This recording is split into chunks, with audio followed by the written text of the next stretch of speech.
Boker Tov to everybody. Parshat Behar.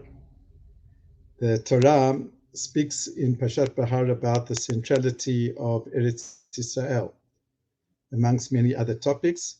But after mentioning the laws of or the prohibition against taking interest and lending a fellow Jew who's in need a loan without taking interest, the Torah says in chapter 25, verse 38, Ani Hashem Elokeichem, asher hotzeiti etchem me'etz Mitzrayim, latet lachem et Eretz Canaan. I'm Hashem your God who has taken you out of the land of Egypt to give you the land of Canaan, liot lachem le'Elohim, that I should be to you as a God.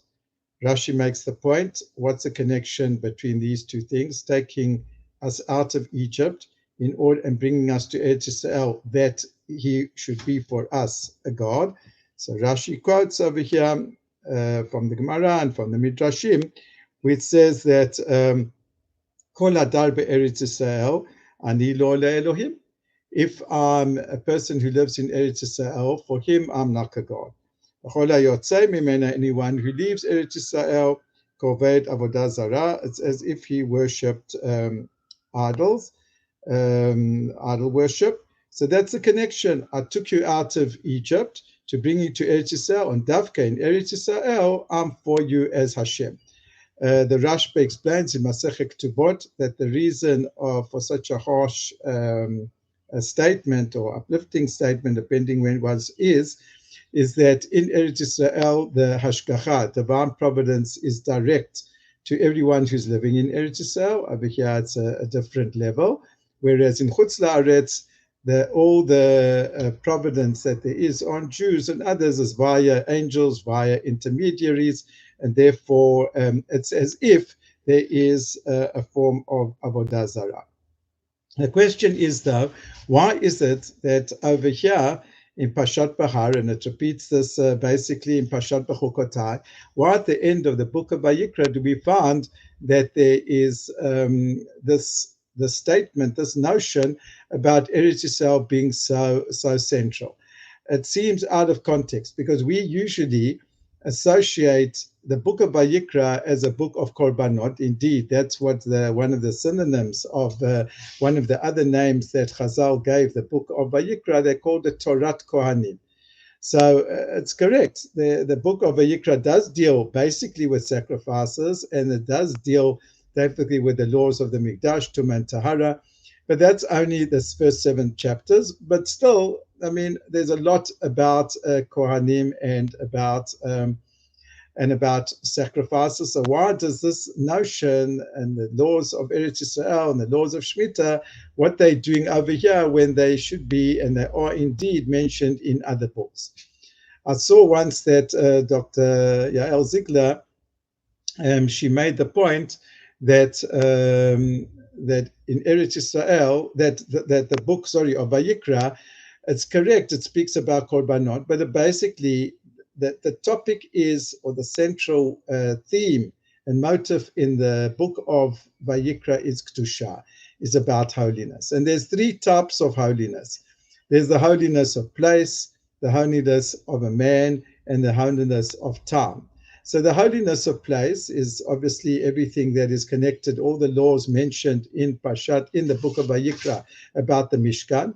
The book of the laws of Kedoshim, the holiness of man, is all about, it says, a whole parasha that's dedicated to Kedoshim, to you, and that you have to love your neighbor as yourself, and the Kibud Avayim, etc. All that's about the Kedusha of man.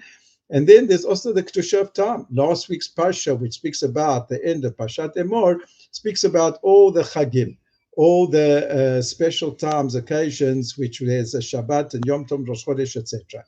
And what is Eretz Yisrael? Eretz Yisrael is combination, and through all these types of Kedusha. It's all happening over here in Eretz Yisrael. And the Torah speaks about that in the form of Shemitah. Then in Shemitah, there's the Kedushat Makom in Eretz Yisrael, there's the Kedushat of Zman every 7 years, and the cycle also of Yovel. And finally, there's the Kedusha of a person, that ultimately a person who is downtrodden and a person who has fallen on the Shemitah year in Eretz Yisrael, he's lifted up and he returns. All slaves are released. All property goes back to the original owners who, um, um, according to certain principles of Yerusha. So Eretz Yisrael there is everything. Rav Wolbe used to say that he says, look, how long did it take for the Jewish people to prepare themselves for the Torah, for Matan Torah? It took 50 days, 49 days, and from Yetziat Mitzrayim, Sfirat HaOmer, and afterwards there was Matan Torah. How long did it take for the Jewish people to prepare to go into Eretz Yisrael? 40 years. And even those 40 years, we were only there, we only managed to be over here for about 850 years. So what we're trying to say is that everything is the appreciation, and not only the appreciation, but mamash the obligation and the commitment that in Eretz Yisrael, that we conduct ourselves on a higher level, both on an individual point of view, and goes without saying, from a communal state, a national point of view, that here we are in the God's palace. And here, because Eretz Yisrael unites everything, this is Hashem's place. So we have to act accordingly. We are expected that in every single area of our living in Eretz Yisrael, that we live and conduct ourselves as here, that we're in Hashem's place. It's not our place, it's Hashem's place. Shabbat Shalom to everyone.